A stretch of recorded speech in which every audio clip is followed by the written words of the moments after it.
भारत की मीडिया कैसे देखते हैं आप? हम देखबे नहीं करते मतलब हम तो कई ठोको तो बिस्कन्या बोलते हैं। विश्व पुरुष से क्या दिक्कत नहीं है आपको? हाँ, विश्व पुरुष एक तो चिल्लाता है, उधर से बहुत तगड़ा चिल्लाता है यहाँ पे।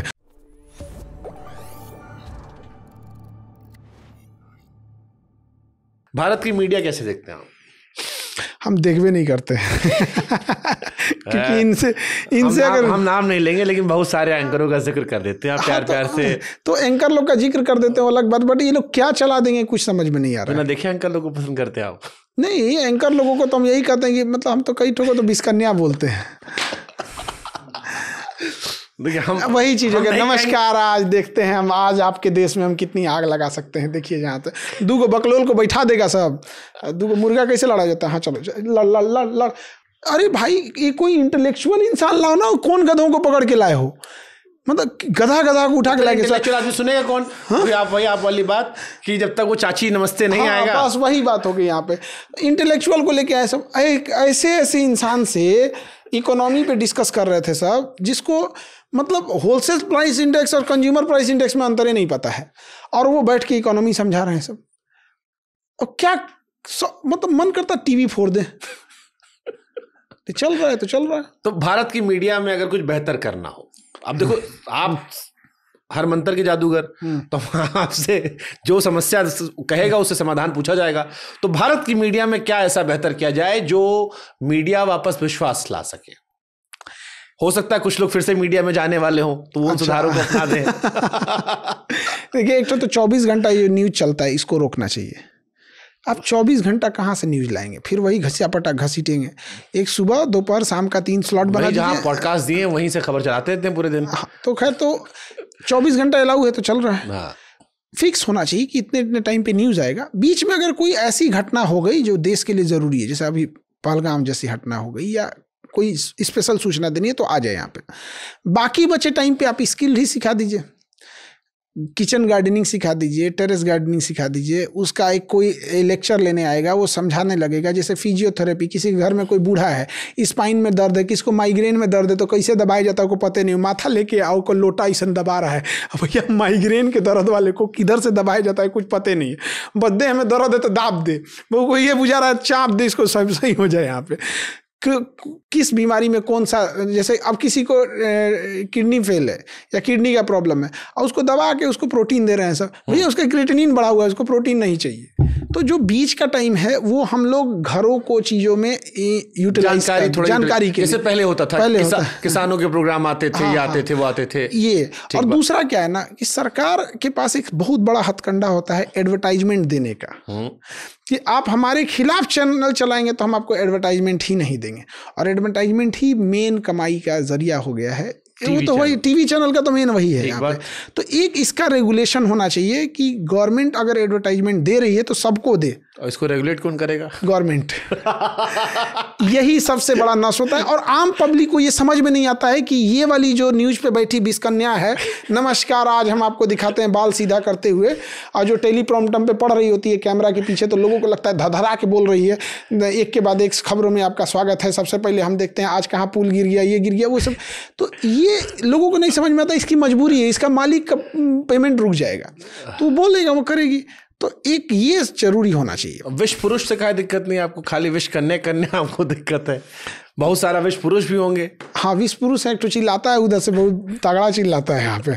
उसके एक तो क्या कहिएगा, पत्रकारिता का जो लेवल गिर गया है वो बहुत चिंता में है।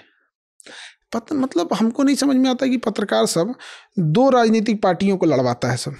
भैया, एक पार्टी के तो तुम खुद ही हो, तो तुम उसको क्यों बुला लेते हो?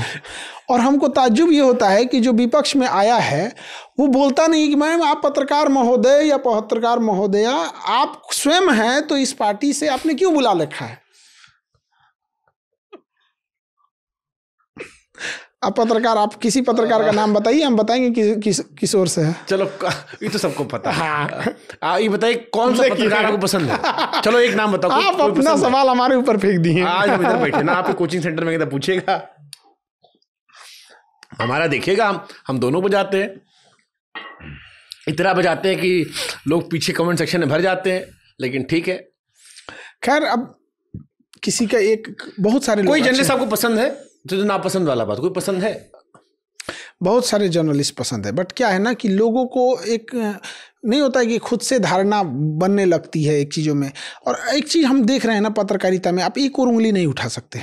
एक है जो सरकार की गुलामी में लगा हुआ है, मतलब ऐसे पत्रकार हैं कि अगर उनकी जान लेनी है ना तो आप जहर लेके नेताओं के तलवे पे लगा दीजिए, सारे सब मर जाएंगे। सुबह चाटने आएंगे तलवा, मर जाएगा उधर ही। हे प्रभु, हे हरि राम कृष्ण जगन्नाथम प्रेमानंदी। मतलब आप समझिए जहर कहाँ लगाएंगे और मरेगा कौन। ऐसे ऐसे पत्रकार हैं। और कुछ ऐसे पत्रकार हैं जो कसम खा के रखे हैं कि हमको मोदी से ही एलर्जी है। अरे यार, उस इंसान ने अच्छा भी काम किया है। मतलब एक है जिनके दाहिने पैर में जहर लगा दो, एक के बाएं में लगा दो, बस हो गया। तो ये खराबी हो गई, सब मर जाएंगे। हाँ, यही खराबी हो गई है।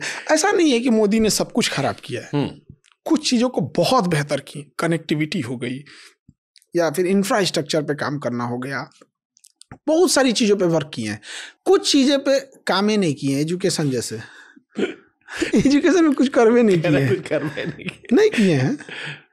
हम आपको गारंटी देते हैं, प्राइवेट स्कूल को बंद कर दीजिए, एजुकेशन सिस्टम तबाह हो जाएगा। पूरी एजुकेशन सिस्टम प्राइवेट लोगों ने संभाल के रखा है।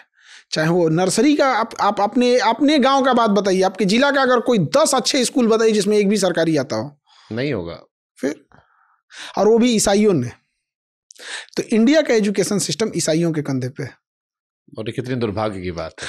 और आप उनको कोई मतलब एक तरह से वो एहसान दिखा सकते हैं इस चीज को कि हमने पूरी इंडिया के एजुकेशन सिस्टम को बना के रखा। यूट्यूब जर्नलिज्म कैसे देख रहे हो आप? चलो ये तो हम समझिए कि सरकार वालों, तुमने एक लंबा चैप्टर की जर्नलिज्म में बात करते, यूट्यूब जर्नलिज्म जो दूसरा चल रहा है अभी आजकल, ये काफी ठीक चल रहा है। बट इसका भी एक हिस्सा है ना जिसको केवल व्यूज चाहिए, जो नए हैं, जो एथिक्स ने व्यूज चाहिए, वो आपका बेडरूम दिखा देंगे, गजब एकदम, मत पूछिए। अरे हम तो कई जर्नलिस्ट देखे जो खान सर की शादी में इसका वीडियो बना दिए हैं। हाँ, बहुत सारा।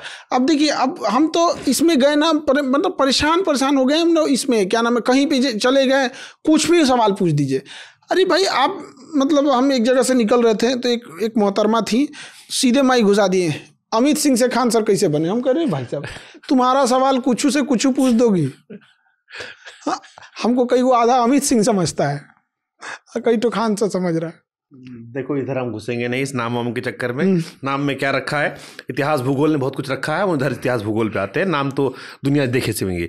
गांधी जी, पटेल जी, कौन ज्यादा प्रासंगिक थे आपकी नजर में? अपने दौर में किसका ज्यादा इम्पैक्ट था देश में?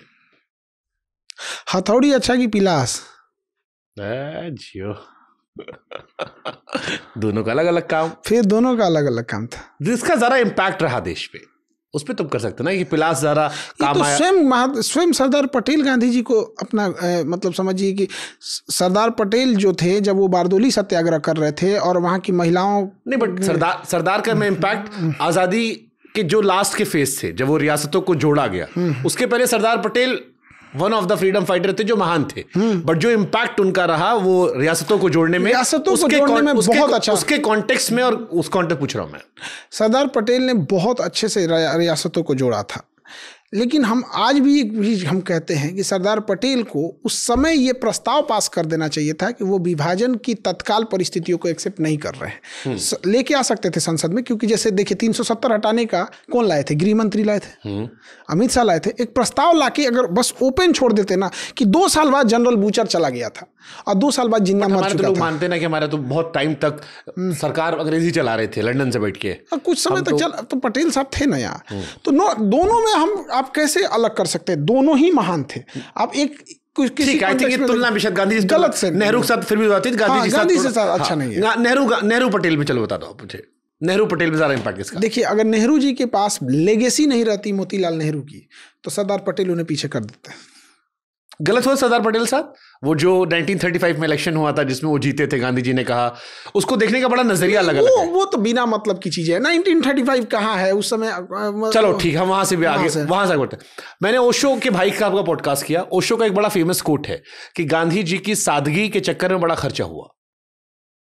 वो एक सादगी मेंटेन करते थे। गांधी जी के बारे में हमने बड़ी तारीफ की अपने कई हाल फिलहाल पॉडकास्ट में।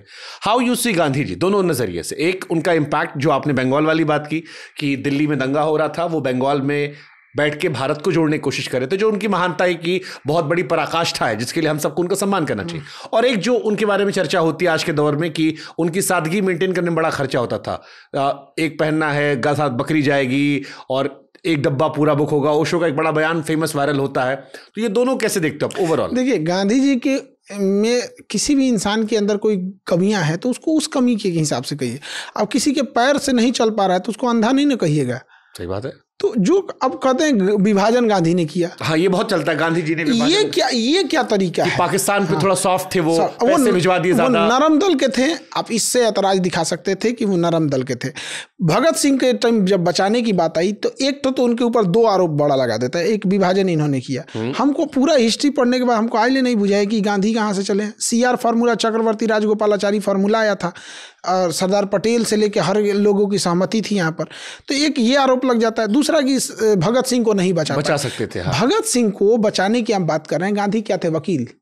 अगर मान के चलिए आपका कहीं केस अटक गया, आपको फांसी लगने वाली है, वकील बचा सकता है या आपके सामने बैठा जज बचा सकता है? आपको ज्यादा बचाने की चांसेस कौन है? जज। आगा हैदर खान एक जज थे।